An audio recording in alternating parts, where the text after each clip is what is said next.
Hello everyone, welcome to all of you. Myself Anju Maurya और हम लोग यहाँ पे पढ़ रहे हैं एनिमल फिजियोलॉजी। आज के लेक्चर में हम लोग एक नया चैप्टर स्टार्ट करने जा रहे हैं क्योंकि पिछले हम कह सकते हैं पिछले लेक्चर्स में हमने 2 चैप्टर कंप्लीट कर लिया एनिमल फिजियोलॉजी का। पहला था बॉडी फ्लूइड एंड सर्कुलेशन और दूसरा चैप्टर था डाइजेशन एंड एब्जॉर्प्शन। आज के लेक्चर में हम लोग नया टॉपिक स्टार्ट करेंगे, that is the breathing and the exchange of gases. इस चैप्टर में हम लोग देखेंगे कि हमें ढेर सारे टर्म, जैसे बड़ा कंफ्यूज होते हैं बच्चे कि ब्रीदिंग किसे कहते हैं, ठीक है, रेस्पायरेशन में क्या, ब्रीदिंग और रेस्पायरेशन में अंतर क्या है, ठीक है। तो हम लोग इस चैप्टर में इसको डिटेल में समझेंगे कि ब्रीदिंग, ठीक है, पल्मोनरी वेंटिलेशन किसे कहते हैं, टिश्यू रेस्पायरेशन क्या है, सेलुलर रेस्पायरेशन क्या है, इसके अलावा पल्मोनरी रेस्पायरेशन क्या है, ठीक है। तो बड़े अलग अलग टर्म यहाँ पे आपको देखने को मिलेंगे और सारी कन्फ्यूज़न मैं दूर करने जा रही हूँ। तो आज का जो टॉपिक है वो है that is the breathing and exchange of gases. Breathing and exchange of gases. तो हम लोग देखते हैं सबसे पहले ब्रीदिंग होता क्या है। पहले देखिए ना, इस चैप्टर का मतलब समझ लेते पूरा हम एक पूरा आउटलाइन देख लेंगे इस चैप्टर का कि इसमें एक्चुअली होने क्या जा रहा है, ठीक है। तो क्योंकि हमने इसी सर्कुलेटरी सिस्टम आपको पहले पढ़ा दिया है, तो देखिए सबसे पहले क्या होता है, ब्रीदिंग का मतलब ये होता है कि जो हम एटमॉस्फेरिक एयर को ले रहे हैं और जो पल्मोनरी एटमॉस्फेरिक एयर को हम ले रहे हैं वो ऑक्सीजन रिच एयर है, ठीक है ना। क्योंकि अगर हम नाइट्रोजन की बात करें तो नाइट्रोजन के टर्म को छोड़ दिया जाए तो जो भी हम अगर ऑक्सीजन कार्बन डाइऑक्साइड के टर्म में बात करें तो जो एटमॉस्फेरिक एयर हम ले रहे हैं वो क्या है, ऑक्सीजन रिच है।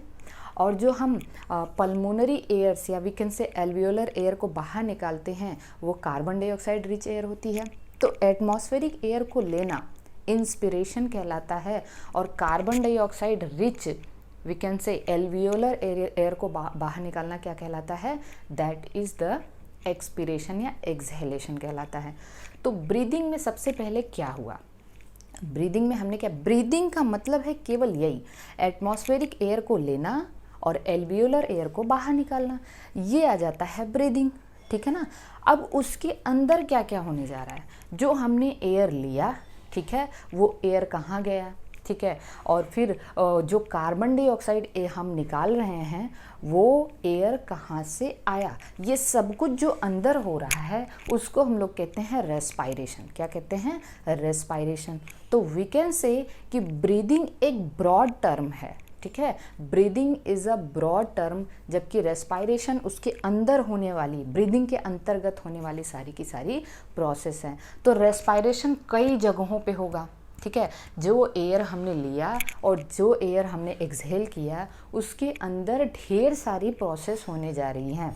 एक रेस्पायरेशन होगा लंग्स के अंदर, दूसरा रेस्पायरेशन होगा टिश्यूज़ के अंदर, ठीक है ना।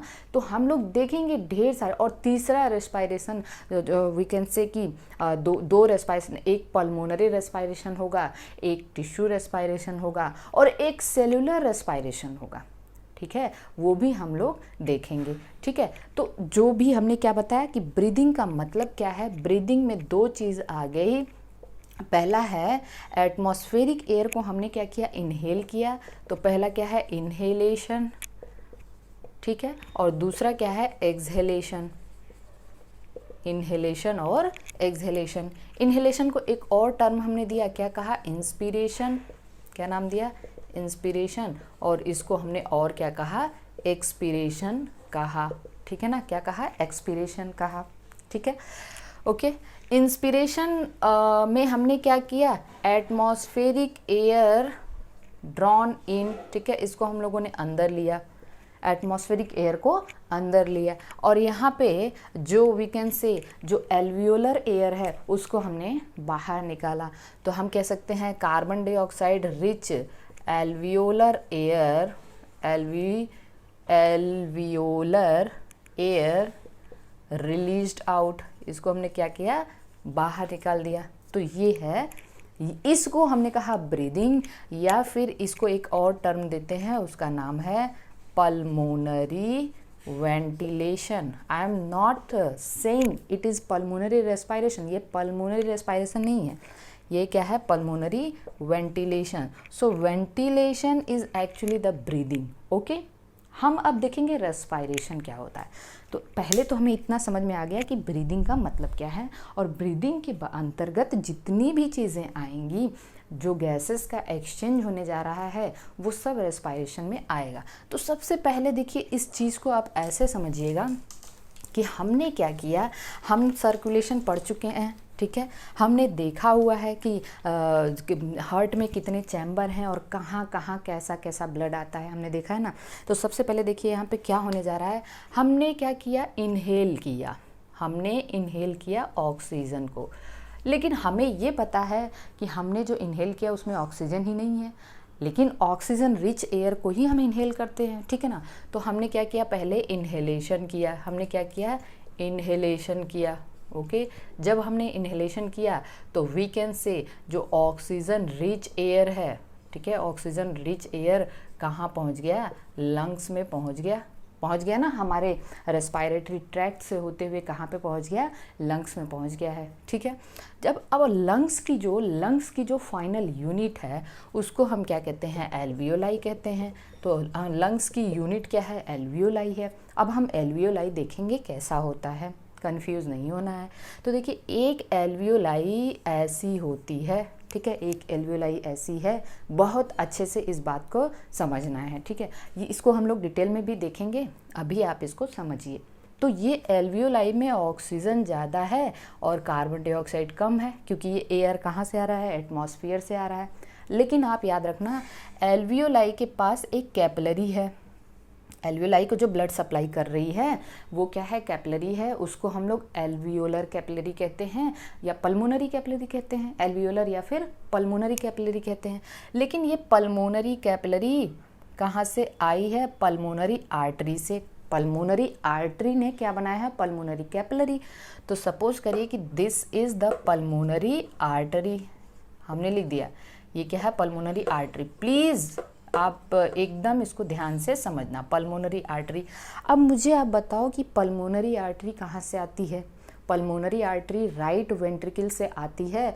तो ब्लड कैसा ली है वो, डीऑक्सीजनेटेड ब्लड। तो पल्मोनरी आर्टरी में ब्लड कैसा है, डीऑक्सीजनेटेड ब्लड है। और ये क्या बना, ये इसने ब्रेक होके बनाया पल्मोनरी कैपिलरी, जो कि एल्वियोलाई को ब्लड सप्लाई कर रही है। तो पल्मोनरी कैपिलरी में ऑक्सीजन कम और कार्बन डाइऑक्साइड ज़्यादा है, ऑक्सीजन कम और कार्बन डाइऑक्साइड ज़्यादा है, क्योंकि ये हार्ट से आ रहा है पल्मोनरी आर्टरी, और वो एल्वियोलाई को ब्लड सप्लाई करने से पहले कैपिलरी में टूट जाएगी। तो ऑक्सीजन कम, कार्बन डाइऑक्साइड ज़्यादा, और एल्वियोलाई में ऑक्सीजन ज़्यादा और कार्बन डाइऑक्साइड कम, तुरंत से यहाँ सिंपल डिफ्यूज़न होना शुरू हो जाएगा। तो जो पल्मोनरी कैपिलरी है, डिफ्यूज़न होगा ना, गैसेस का डिफ्यूज़न होगा। पहला डिफ्यूज़न कहाँ होने जा रहा है, लंग्स में होने जा रहा है, एल्वियोलाई में होने जा रहा है। Okay, are you getting this. तो अब हम ये समझेंगे कि ये पल्मोनरी कैपिलरी क्या करेगी, बताइए मुझे जल्दी से। ये लूज़ करेगी कार्बन डाइऑक्साइड और गेन करेगी ऑक्सीजन। ऑक्सीजन इधर आ जाएगा और कार्बन डाइऑक्साइड एल्वियोलाई में चला जाएगा। ऑक्सीजन इधर आ गया, कार्बन डाइऑक्साइड कहाँ चला गया, एल्वियोलाई में चला गया। बात समझ में आ रही है, बात समझ में आ रही है। तो ये पल्मोनरी, अब ये रीज्वाइन करके क्या बनाएगी, पल्मोनरी वेन। बताइए मुझे, ये क्या बनाई, पल्मोनरी वेन।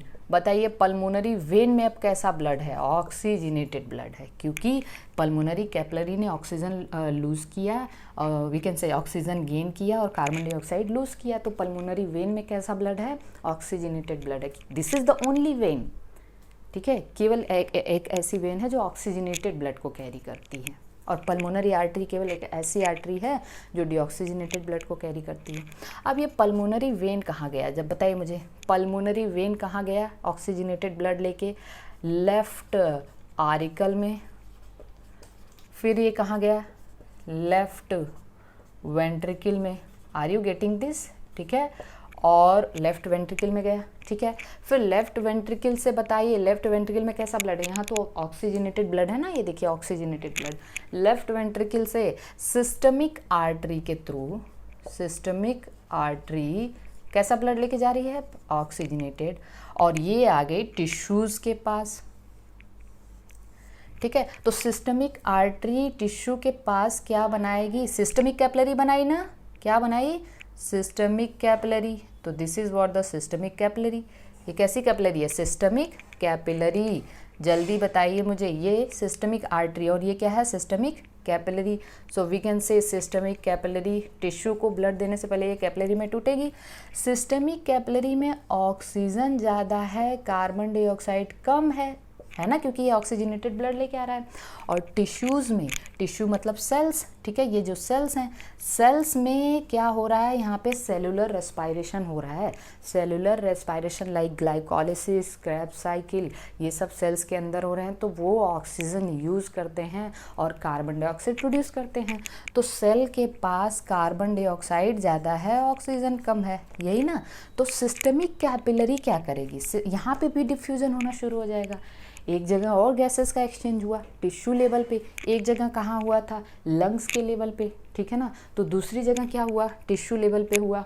टिश्यू लेवल पे क्या होगा, टिश्यू लेवल पे होगा कि systemic capillary will gain carbon dioxide and lose oxygen. तो सिस्टमिक कैपिलरी याद रखना, pulmonary capillary will lose carbon dioxide and gain oxygen, while systemic capillary will lose oxygen and gain carbon dioxide। तो यहाँ पे क्या हुआ, यहाँ पे ऑक्सीजन, हम कहेंगे कार्बन डाइऑक्साइड इधर आ गया और ऑक्सीजन इधर आ गया, यही है ना। तो सिस्टमिक कैपिलरी ने क्या किया, इसने लूज़ किया ऑक्सीजन को और गेन किया कार्बन डाइऑक्साइड को।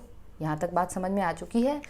अब ये सिस्टमिक कैपिलरी रीज्वाइन करके क्या बनाएंगे, सिस्टमिक वेन। भाई सिस्टमिक वेन टिश्यू से या बॉडी पार्ट से जो वेन आती है उसको हम लोग सिस्टमिक वेन कहते हैं। Like inferior vena cava, superior vena cava, यही सब है ना। ग्रेट वेन्स किसको कहते हैं, वेना कावीज को। छोटी छोटी वेन्स मिलके ग्रेट वेन बनाएंगी, नो डाउट, कोई कंफ्यूजन नहीं होना चाहिए। Is it clear. अब आप ध्यान दीजिए, सिस्टमिक वेन में कैसा ब्लड है, बॉडी पार्ट्स को कैसा ब्लड आ रहा है, बॉडी पार्ट्स से कैसा ब्लड आ रहा है, आप बताओ मुझे। बॉडी पार्ट से ब्लड आ रहा है डीऑक्सीजनेटेड, क्योंकि इसने ऑक्सीजन लूज करके कार्बन डाइऑक्साइड गेन किया है। तो इसके पास कैसा ब्लड है, डीऑक्सीजनेटेड ब्लड। और ये वेन्स कहाँ आएंगी बताइए, राइट आरिकल में आई, राइट आरिकल में, और फिर कहाँ गई, राइट वेंट्रिकल में। फिर कहाँ गई, राइट वेंट्रिकल में। तो राइट वेंट्रिकल में कैसा ब्लड है, डीऑक्सीजनेटेड ब्लड। और राइट वेंट्रिकल से कौन लेके जाएगा इस डीऑक्सीजनेटेड ब्लड को, पल्मोनरी आर्टरी। पल्मोनरी आर्टरी में डीऑक्सीजनेटेड ब्लड है, दैट मीन्स कि यहाँ पे ऑक्सीजन कम और कार्बन डाइऑक्साइड ज़्यादा है।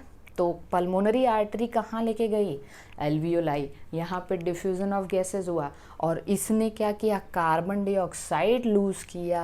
और कार्बन डाइऑक्साइड, तो यही क्या हुआ, इसने कार्बन डाइऑक्साइड को लूज़ किया और ऑक्सीजन को गेन किया। जब कार्बन डाइऑक्साइड जो निकल रहा है इसी को हम लोग क्या कहते हैं, एक्सहेलेशन। क्या कहते हैं, एक्सहेलेशन, यही है एक्सहेलेशन। अब बताइए, क्या यहाँ पे लग रहा है कोई बहुत बड़ा ये जो है रॉकेट साइंस है जो आपको समझ में नहीं आया। ब्रीदिंग का मतलब इनहेलेशन, एक्सहेलेशन, शुरुआती प्रोसेस, आखिरी प्रोसेस, मतलब हम जो इनहेल कर रहे हैं और जो एक्सहेल कर रहे हैं। लेकिन उसके अंदर क्या क्या हुआ, ठीक है, उसके अंदर रेस्पायरेशन हुआ। पहला रेस्पायरेशन, पहला एक्सचेंज ऑफ गैसेस यहाँ हुआ। देखिए पहला एक्सचेंज ऑफ गैसेस यहाँ हुआ, इसको हम लोग कहते हैं, this is the pulmonary respiration. I am writing down here, आप ध्यान से देखिए, इसको हम लोग क्या कहते हैं, pulmonary respiration. This is called as pulmonary respiration या फिर एक्सटर्नल रेस्पायरेशन, इसको हम क्या कहते हैं, एक्सटर्नल रेस्पायरेशन। दूसरा एक्सचेंज ऑफ गैसेस कहाँ हुआ, दूसरा एक्सचेंज ऑफ गैसेस यहाँ हुआ, किसके लेवल पे, टिश्यू के लेवल पे। इसको हम लोग कहते हैं टिश्यू रेस्पायरेशन, टिश्यू रेस्पायरेशन या फिर इंटरनल रेस्पायरेशन। क्या कहते हैं, इंटरनल रेस्पायरेशन। तो 2 हो गया। और तीसरा रेस्पिरेशन कहाँ हो रहा है? Cellular respiration. सेलुलर रेस्पिरेशन को जो सेल्स में जो ग्लाइकोलाइसिस, क्रेब्स साइकिल ये सब हो रहे हैं, ठीक है। तो वो कार्बन डाइऑक्साइड तो सेल से ही आ रही है ना, जो कार्बन डाइऑक्साइड मेनली जो हम एक्सहेल करने जा रहे हैं वो सेल से ही तो आ रही है। तो तीसरा रेस्पिरेशन क्या है? This is the cellular respiration. Cellular respiration हम लोग पढ़ चुके हैं, ग्लाइकोलाइसिस, क्रेब्स साइकिल, जो कि ऑक्सीजन यूज़ करते हैं, कार्बन डाइऑक्साइड प्रोड्यूस करते हैं। और हमने बताया भी था कि ऑक्सीजन बस और बस इलेक्ट्रॉन ट्रांसपोर्ट सिस्टम में यूज़ होने जा रहा है। Terminal reaction I have already told you, ठीक है। तो ये सारी चीज़ें, यही है पूरा का पूरा ब्रीदिंग एंड रेस्पिरेशन। तो ब्रीदिंग का मतलब क्या हुआ? Just only inhalation and exhalation. उसके अंदर जो कुछ भी हो रहा है, 2 जगह एक्सचेंज ऑफ गैसेस हो रही हैं, 2 जगह एक्सचेंज ऑफ गैसेस हो रही हैं। क्या क्या? पहला क्या हो रहा है? पहला लंग्स के लेवल पे हो रहा है और दूसरा टिश्यूज़ के लेवल। तो बताइए कितने स्टेप आ गए यहाँ पे? पहला स्टेप ये है, स्टेप देखते जाइएगा, पूरा का पूरा रेस्पिरेशन में स्टेप क्या होने जा रहा है। पहला स्टेप ये है कि हमने क्या किया, सबसे पहले ब्रीदिंग किया। ब्रीदिंग आप देखिए, पेज अपना एनसीईआरटी प्लीज़ अपने पास में रखिएगा। मैं एनसीईआरटी के बाहर नहीं लेके जा रही हूँ आपको, इसको समझाने के लिए मुझे बहुत जो है इतना डायग्राम बनाना ज़रूरी था। तो पेज नंबर 272 पे आप देखेंगे, 270 पे देखिए, पहला दिया हुआ है ब्रीदिंग और पल्मोनरी वेंटिलेशन। पहला स्टेप क्या दिया है? ब्रीदिंग और pulmonary ventilation in which atmospheric air drawn in, जिसको हम इनहेलेशन कहने जा रहे हैं, and carbon dioxide rich alveolar air released out. Okay, पहली चीज़ क्लियर। तो स्टेप फर्स्ट क्लियर। दूसरी स्टेप क्या होने जा रही है? दूसरी स्टेप यही होने जा रही है जिसको हम पल्मोनरी रेस्पिरेशन कहने जा रहे हैं। तो यहाँ पे क्या हुआ? Diffusion of gases, diffusion of gases across the alveolar membrane. तो एल्वियोलर मेम्ब्रेन के अक्रॉस हम लोग देखेंगे एल्वियोलर मेम्ब्रेन में क्या क्या आता है, हम लोग देखेंगे आगे चल के, ठीक है। तो diffusion of gases across the alveolar membrane, ठीक है, ओके। दूसरा पॉइंट हो गया। तीसरा पॉइंट क्या हुआ? तीसरा पॉइंट क्या हुआ? ध्यान से समझना है, इसको नोट कर लेना। अगर आपकी पेन चल रही हो तो नोट करते रहना। तीसरा क्या हुआ? Transport of gases via blood. ये हार्ट को गया, ऐसे ऐसे जो भी है, transport of gases via blood, okay. चौथा पॉइंट क्या हुआ? चौथा पॉइंट क्या है? Diffusion of gases at the level of tissue. Diffusion of gases at the level of tissue, ये टिश्यू रेस्पिरेशन है। तो देखिए चौथा पॉइंट क्या दिया? Diffusion of oxygen between blood and tissue, यही है ना, ब्लड एंड टिश्यू। चौथा पॉइंट हो गया। और पांचवा पॉइंट में क्या हुआ? Cellular respiration. सेलुलर रेस्पिरेशन का मतलब ये हुआ कि utilisation of oxygen by the cells and production of carbon dioxide. We can say production of carbon dioxide by utilising oxygen by cells, okay. तो ये पूरा का पूरा प्रोसेस है। आई होप कि ये बहुत अच्छे से आपको समझ में आया होगा, ठीक है। यहाँ तक क्लियर है? ओके। तो चलिए, हमने सारे स्टेप बताए हैं, उसको बहुत अच्छे से समझना। अब समझ में आया what is breathing and pulmonary ventilation, what is inhalation, what is exhalation, okay. What is tissue respiration, external, जिसको इंटरनल रेस्पिरेशन कहेंगे। What is cellular respiration, what is the pulmonary respiration, जिसको हम एक्सटर्नल रेस्पिरेशन कहते हैं। तो एक बार देखिए ध्यान से, इसको बहुत अच्छे से समझना। नहीं आता है वीडियो को पॉज कर करके देखना और इसको समझते हुए चलना कि कैसे क्या हुआ। अब शायद आपको मैंने डाइजेशन चैप्टर पढ़ाते टाइम भी कहा था कि क्यों मैंने सर्कुलेटरी सिस्टम पहले पढ़ाया, और मैंने यहाँ भी पढ़ाते टाइम अब आपको शायद समझ में आ रहा होगा कि मैंने सर्कुलेटरी सिस्टम को क्यों पहले पढ़ाया, ठीक है। तो अब देखिए, अब आप ध्यान दीजिएगा, यहाँ तक बात क्लियर हो चुकी है। अब हम लोग देखेंगे अगली प्रोसेस कि जो रेस्पिरेशन में अब क्या क्या होने जा रहा है, ओके। रेस्पिरेटरी ऑर्गन्स के बारे में, आप एनसीईआरटी ज़रूर पास में रखिए, तो क्योंकि यहाँ पे एनसीईआरटी को जो ढेर सारी चीज़ें हैं वो एनसीईआरटी से ही मैं कवर कर रही हूँ। तो रेस्पिरेटरी ऑर्गन्स क्या क्या हो सकते हैं, रेस्पिरेटरी ऑर्गन्स, ठीक है। तो अब देखिए रेस्पिरेटरी ऑर्गन्स में क्या है, जैसे जो लोअर इन्वर्टिब्रेट्स हैं, ठीक है, वी कैन से जो लोअर इन्वर्टिब्रेट्स हैं, वहाँ से हम स्टार्ट करते हैं। तो लाइक जो हम कह सकते हैं जो प्रोटोजोअन्स हैं, पोरीफेरेंस हैं, इन सब में स्पोरिफेरेंस मतलब स्पॉन्जेस हैं, ओके। जैसे यहाँ पे दिया हुआ स्पॉन्जेस, सिलेंट्रेट्स, फ्लैट वर्म में exchange of gases bye simple diffusion, उनके जनरल बॉडी सरफेस से होता है। उन डायरेक्टली जो एक्सचेंज ऑफ गैसेस है उनमें जनरल बॉडी सरफेस से होता है। तो आप यहाँ पे ध्यान दीजिएगा क्या क्या दिया हुआ है, sponges, coelenterates and flat worm. तो sponges, coelenterates and flat worms क्या हुआ, general body surface. General body surface, general body surface का मतलब उनके बॉडी सरफेस से कार्बन डाइऑक्साइड बाहर, ऑक्सीजन अंदर, एक्सचेंज ऑफ गैसेस होता है। उसके बाद देखिए आप थोड़ा सा और आगे आएंगे तो जो अगर हम एनेलिडा की बात करें तो देखिए एनेलिडा और फ्रॉग्स में या एम्फीबियंस में आप अगर इसे फ्रॉग तक कंसीडर करते हैं तो ये यहाँ पे क्या होता है, जो वी कैन से जो इनकी स्किन होती है या हम कह सकते हैं मॉइस्ट स्किन से होती है। किससे होती है, मॉइस्ट स्किन, जिसको इस रेस्पिरेशन को हम लोग कहते हैं क्यूटेनियस रेस्पायरेशन। तो क्यूटेनियस रेस्पायरेशन इंपॉर्टेंट हो सकता है और आपसे पूछा जा सकता है कहाँ कहाँ होता है, जो एम्फीबियंस हैं मतलब फ्रॉग में और एनलिडा में, उनके मॉइस्ट स्किन से जो गैसेस एक्सचेंज होता है इसको हम कहते हैं क्यूटेनियस रेस्पायरेशन। अब एनलिडा के बाद आप किस में आएंगे, आर्थ्रोपोडा में आएंगे। किस में आएंगे, आर्थ्रोपोड्स में। तो आर्थ्रोपोड्स में आप तीन कैटेगरी में इसको डिवाइड करते हैं। आपको पता है आर्थ्रोपोड्स में कौन कौन आते हैं, इंसेक्ट आते हैं, एरेक्निड्स आते हैं और क्रस्टेशियंस आते हैं। तो देखिए जो इंसेक्ट्स होते हैं उसमें ट्रैकियल सिस्टम होता है। क्या होता है, ट्रैकियल सिस्टम होता है। क्या होता है, ट्रैकियल सिस्टम। उनमें भी उनका जो ट्रैकियल सिस्टम है वो ह्यूमन के जो ट्रैकिया है ना उसके एनालॉगस होता है, ह्यूमन के ट्रैकिया के एनालॉगस होता है। तो इसमें ट्रैकियल सिस्टम होता है। और एरेक्निड्स में, ठीक है, एरेक्निड्स में कौन आएगा, एरेक्निड्स में आते हैं आपके स्पाइडर, ओके, स्कॉर्पियन और टर्माइट्स, ठीक है। इसमें एरेक्निड्स में होता है बुक लंग्स। क्या होता है, बुक लंग्स। तो ये आपको याद रखना है, इम्पॉर्टेंट हो सकता है, ठीक है। मैं लास्ट में, जब मैं चैप्टर के लास्ट में मुझे टाइम बचेगा, मुझे लगेगा कि ये सब चीज़ें, बुक लंग्स क्या होता है, बुक गिल्स क्या होता है, तो मैं आपको ज़रूर बताऊंगी, ठीक है। कुछ एक्वेटिक एरेक्निड्स, कुछ एक्वेटिक एरेक्निड्स होते हैं, ठीक है। एक्वेटिक आर्थ्रोपोडा होते हैं, आर्थ्रोपोड्स, जैसे लाइम्यूलस, ठीक है, लाइम्यूलस, ठीक है। इसमें बुक गिल्स होता है। क्या होता है, बुक गिल्स होता है। यहाँ तक बात समझ में आ चुकी है। तो अब देखिए इसके बाद मोलस्का में क्या है।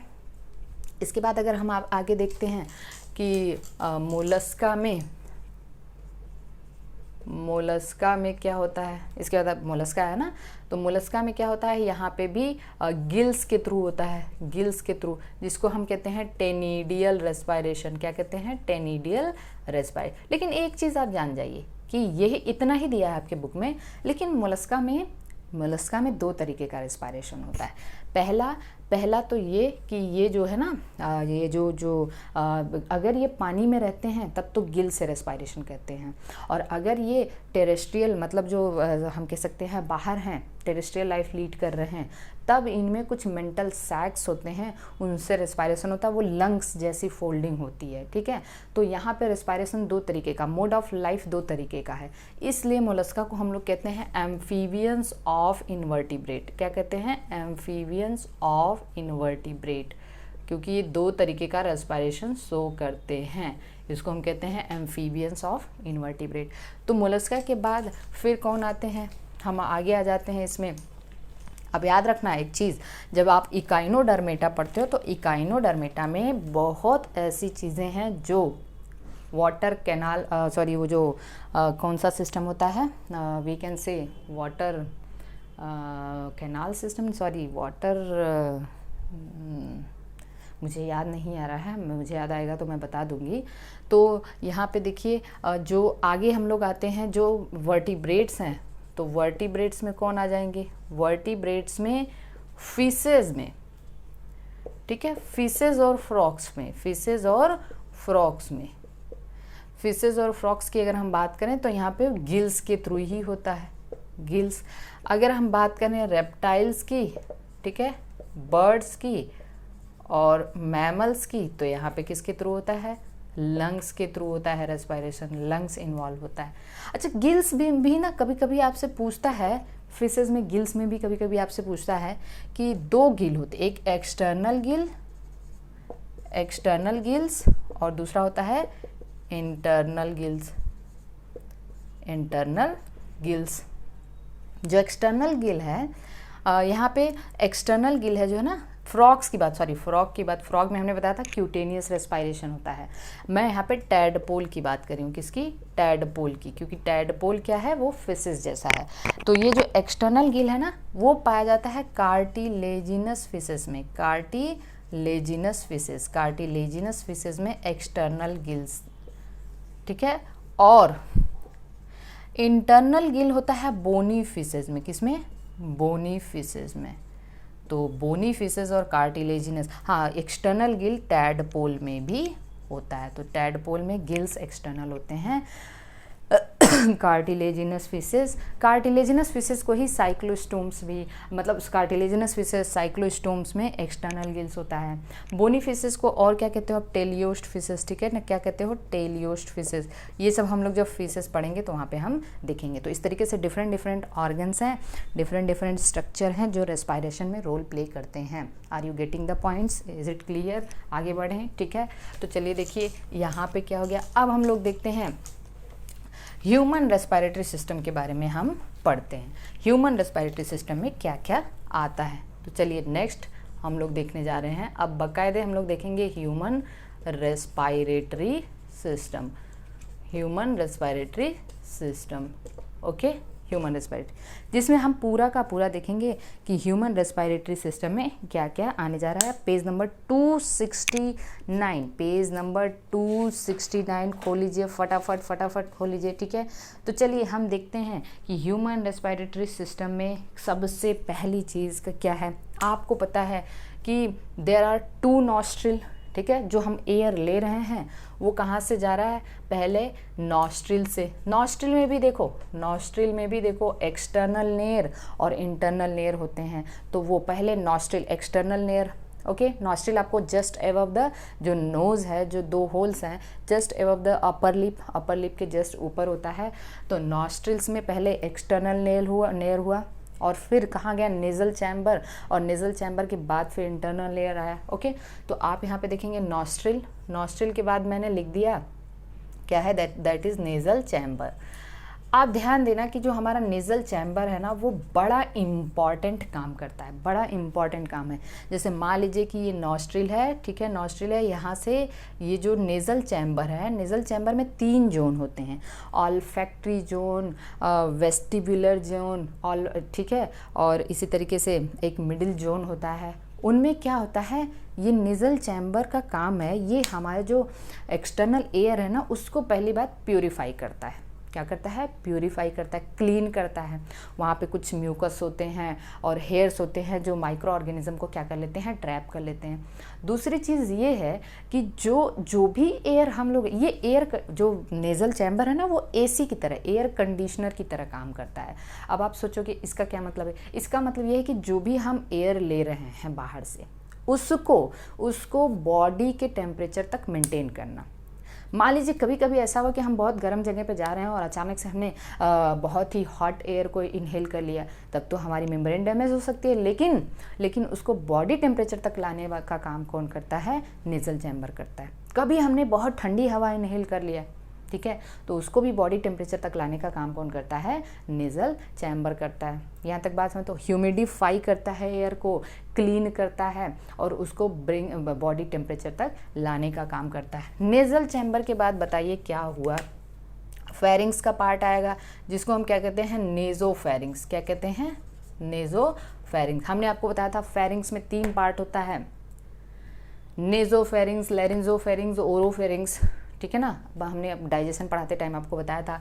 नेजोफेरिंग से फिर आएगा, नेजोफेरिंग से आएगा ये हम कह सकते हैं दैट इज़ द लैरिंग्स आएगा, ठीक है। लैरिंग्स साउंड बॉक्स है, क्या है, साउंड। हम लोग अभी एक एक करके थोड़ा सा इसको समझेंगे। लैरिंग्स इज़ अ साउंड बॉक्स। और बर्ड्स में सेम इसी ऐसा ही स्ट्रक्चर को हम लोग कहते हैं सिरिंग्स कहते हैं। बर्ड्स में क्या कहते हैं, सिरिंग्स कहते हैं। लैरिंग्स एक कार्टिलेजिनस बॉक्स है, क्या है, कार्टिलेजिनस बॉक्स, कार्टिलेजिनस बॉक्स, जिसमें तीन टाइप के कार्टिलेजेस से बना होता है। Thyroid cartilage, cricoid cartilage, arytenoid cartilage, ठीक है। थायराइड, अब जो थायराइड कार्टिलेज है ना, मैं जस्ट बता दे रही हूँ, आपके एग्जामिनेशन पॉइंट ऑफ व्यू से ये इंपॉर्टेंट नहीं है, आपकी जानकारी के लिए आपको बता दूँ कि जो थायराइड कार्टिलेज है, मान लीजिए ये इस तरीके से थायराइड कार्टिलेज होता है। मैं एक लैरिंग्स का स्ट्रक्चर अगर बनाऊँ तो सबसे बड़ी कार्टिलेज होती है थायराइड, और एक होती है सबसे नीचे होती है क्रिकॉइड, और दो होती हैं जो डेल्टा शेप्ड होती हैं, उनको हम लोग कहते हैं एरेटिनॉइड। तो 4 कार्टिलेजेस हैं, ओके। 3 टाइप की हैं। जो यही थायराइड कार्टिलेज है, इसी का अगर आप मिड देखेंगे, इसी का मिड जो है ना वो प्रोमिनेंट दिखता है, जिसको हम कहते हैं एडम्स एप्पल, कहते हैं ना, एडम्स एप्पल, ओके। तो हम इतना डिटेल नहीं जा रहे हैं। और अगर आप इस थायराइड कार्टिलेज का सेक्शन कट करते हो तो कुछ ऐसा स्ट्रक्चर आता है, ध्यान से इसको समझना है। थायराइड कार्टिलेज का ही सेक्शन कट करते हो तो कुछ ऐसा फ्लैप लाइक स्ट्रक्चर आता है, जिसके एंटीरियर पार्ट पे एक बाइलोब्ड स्ट्रक्चर होता है। इसी को हम लोग कहते हैं इपीग्लॉटिस। क्या कहते हैं, इपीग्लॉटिस। नाम से तो पता चल गया होगा कि इपीग्लॉटिस का काम क्या है। इपीग्लॉटिस क्या करता है, ड्यूरिंग स्वेलोइंग ग्लॉटिस को कवर कर लेता है, ढक देता है। ग्लॉटिस क्या है, ग्लॉटिस क्या है, this is the opening of the, we can say ये trachea, opening of the air pipe.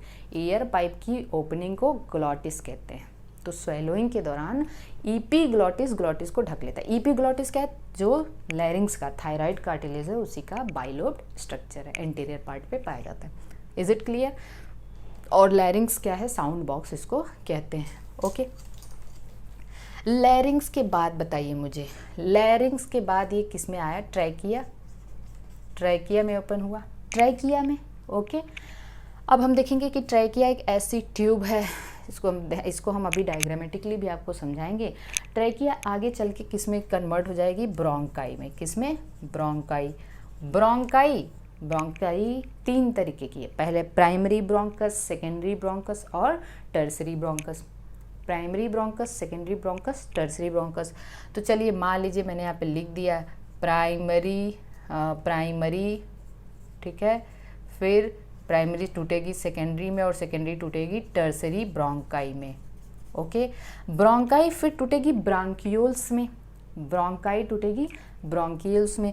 तो ब्रोंकियोल्स में 2 हो गया, एक तो हो गया इनिशियल ब्रोंकियोल, ठीक है, और सब फाइन होते जाएंगे, सारी ट्यूब्स कैसी होती जाएंगी, फाइन। और दूसरा क्या है, टर्मिनल ब्रोंकियोल। क्या है, terminal bronchioles, initial bronchioles and terminal bronchioles.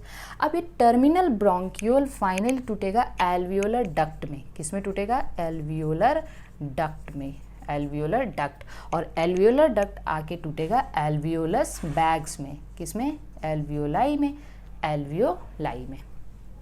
Got this, ठीक है। हम लोग इसको डायग्रामेटिकली भी देखेंगे। तो ये पूरा पहले आपको ये समझ में आना चाहिए। पहला क्या है, nostril, nasal chamber, nasopharynx, लैरिंग्स, trachea, bronchi, primary bronchus. Bronchi में भी ये क्या है, primary, secondary and tertiary bronchus. और उसके बाद क्या है, ये ब्रोंकियोल्स में टूटेंगे। ब्रोंकियोल्स की बात अगर हम करें तो यहाँ पे आप देखना है, आपको 2-3 चीज़ें हम बताएंगे, उसको एकदम ध्यान समझना है, ओके। टर्मिनल ब्रोंकियोल, फिर एल्वियोलर डक्ट और एल्वियोलाई। अब देखिए, अब मेरी बात ध्यान सुनाए, यहाँ से लेके नॉस्ट्रिल से लेके ये वाला इनिशियल ब्रोंकियोल तक, नॉस्ट्रिल से लेके, सॉरी हम कह सकते हैं नॉस्ट्रिल से लेके टर्मिनल ब्रोंकियोल तक का जो जोन है, यहाँ से देखिए यहाँ तक का जो जोन है, ठीक है, इसको हम लोग कहते हैं कंडक्टिंग जोन। क्या कहते हैं, कंडक्टिंग जोन। कंडक्टिंग जोन का मतलब ये एयर को बाहर से अंदर तक लेके आ रहा है, केवल एयर को भेज रहा है ये। याद रखना कंडक्टिंग जोन, ठीक है, नॉस्ट्रिल से लेके टर्मिनल ब्रोंकियोल्स तक। फिर ये जो मेन है एल्वियोलर डक्ट और एल्वियोलाई लेके, इसको हम कहते हैं एक्सचेंज जोन। क्या कहते हैं? Exchange zone. ये क्या करते हैं? एयर को एयर ट्रांसमिशन करते हैं, ठीक है, ये एयर ट्रांसमिशन करते हैं एल्वियोलाई तक। और एक्सचेंज जोन में क्या होता है? एक्चुअल गैसियस एक्सचेंज, यहीं पे एक्चुअल गैसियस एक्सचेंज होता है। ये तो बताइए मुझे, एक्सचेंज जोन कहाँ से आएगा? एल्वियोलर डक्ट और एल्वियोलाई। एल्वियोलर डक्ट और एल्वियोलाई आ जाएंगे आपके एक्सचेंज जोन में। बिल्कुल एकदम ध्यान से इसको समझना है। कुछ भी यहाँ पे कंडक्टिंग पार्ट जो है एटमॉस्फेरिक एयर को, और ये आपका पेज नंबर इस पे देखिएगा, पेज नंबर 270 पे आ जाएंगे। तो जो एक्सचेंज जोन है, एक्सचेंज जोन में क्या है? एल्वियोलाई एंड देयर डक्ट, ठीक है, alveoli and their duct. Okay, exchange zone में आ गया। ये क्या करता है? एक्चुअल गैसियस एक्सचेंज, क्योंकि देखिए ये एल्वियोलर डक्ट है और ये एल्वियोलाई है, अभी तो हमने बताया था, और ये पल्मोनरी कैपिलरी है। तो गैसियस एक्सचेंज यहीं पे हुआ ना। एक्चुअल गैसियस एक्सचेंज कहाँ होने जा रहा है? एक्सचेंज जोन में। तो कंडक्टिंग जोन और एक्सचेंज जोन में कोई दिक्कत नहीं ना। ओके, आइए नेक्स्ट हम लोग देखते हैं, ध्यान से समझना है। कंडक्टिंग जोन का काम क्या है? कंडक्टिंग जोन का काम क्या है? एयर को एल्वियोलाई तक भेजना, पहला। दूसरा बताइए, इस कंडक्टिंग जोन का काम क्या है? क्लीन करना, एयर को क्लीन करना। हमने बताया था, क्योंकि नेज़ल जो है, नेज़ल चैम्बर है, उसमें हेयर्स होते हैं, वो माइक्रो ऑर्गेनिज्म वगैरह को, जो भी वहाँ पे हम कह सकते हैं कि जो भी डेब्रिसेस होते हैं उसको ट्रैप कर लिया जाता है। तीसरा क्या हुआ? ह्यूमिडिफाई, एयर को क्या करते हैं? ह्यूमिडिफाई करते हैं। और चौथा, ये एयर को बॉडी टेम्परेचर तक लेके आते हैं। अगर गर्म हवा है तो भी उसको बॉडी टेम्परेचर तक लेके आएंगे, और अगर बहुत ठंडी एयर इनहेल कर लिया हमने तो भी उसको बॉडी टेम्परेचर तक लेके आएंगे। तो they act as air conditioner. Got the point? Clear? Okay, तो ये इतनी चीज़ तो आपको पता होनी चाहिए। अब चलिए कुछ और इम्पॉर्टेंट चीज़ बताने जा रही हूँ, उसको बहुत ध्यान से समझना है। पहली चीज़ ये है कि जब हम हमारा रेस्पिरेटरी ट्रैक्ट देखते हैं ना, तो उसमें कुछ सी शेप्ड कार्टिलेजिनस रिंग होता है। सवाल ये उठता है कि कार्टिलेजिनस रिंग होता कहाँ है? बहुत बार एग्जाम में क्वेश्चन में आया हुआ है ये, तो आपको याद रखना है ट्रैकिया से लेके इनिशियल ब्रोंकियोल तक। ट्रैकिया, टर्मिनल ब्रोंकियल छोड़ देना आपको। ट्रैकिया से लेके इन primary bronchi, secondary, tertiary and initial, यहाँ पे होता है इनकम्प्लीट सी शेप्ड, ठीक है, कार्टिलेजिनस रिंग। बहुत इंपॉर्टेंट है, you have to remember this point कि ये कार्टिलेजिनस रिंग होता कहाँ है। कार्टिलेजिनस रिंग कहाँ होता है? तो ध्यान देखिए, ध्यान से समझना है आपको। क्या क्या बताया मैंने कि इनिशियल ब्रोंकियल मतलब ट्रैकिया, प्राइमरी, सेकेंडरी। देखिए ट्रैकिया क्या आ गया? ट्रैकिया आ गया, प्राइमरी ब्रोंकाई आ गया, secondary, tertiary and initial bronchiole. Okay, यहाँ से लेके टर्मिनल ब्रोंकियोल तक कंडक्टिंग जोन, यहाँ से लेके ये एल्वियोलर डक्ट और alveolar exchange zone. Exchange zone का काम क्या है? एक्चुअली में यहाँ पे गैसेस एक्सचेंज होता है। और कंडक्टिंग जोन का काम क्या है? ये एयर को एल्वियोलाई तक भेजा, एयर को क्लीन किया, ह्यूमिडिफाई किया, और एयर को बॉडी टेम्परेचर तक लेके आए। Got the point? Clear? Okay, तो चलिए आज हम लोगों ने जो यहाँ तक देख लिया है, अब हम लोग इसके आगे देखना शुरू करते हैं। तो आज के इस लेक्चर में तो यहीं तक हमने देखा। अगले लेक्चर में हम लोग लंग्स का स्ट्रक्चर और ये सब चीज़ें देखेंगे। तो ये पूरा का पूरा था रेस्पिरेटरी ट्री। इसको हम क्या कह सकते हैं? Respiratory tree. और रेस्पिरेटरी ट्री में हमने दो चीज़ को समझा। पहला क्या था? कंडक्टिंग जोन, और दूसरा एक्सचेंज जोन।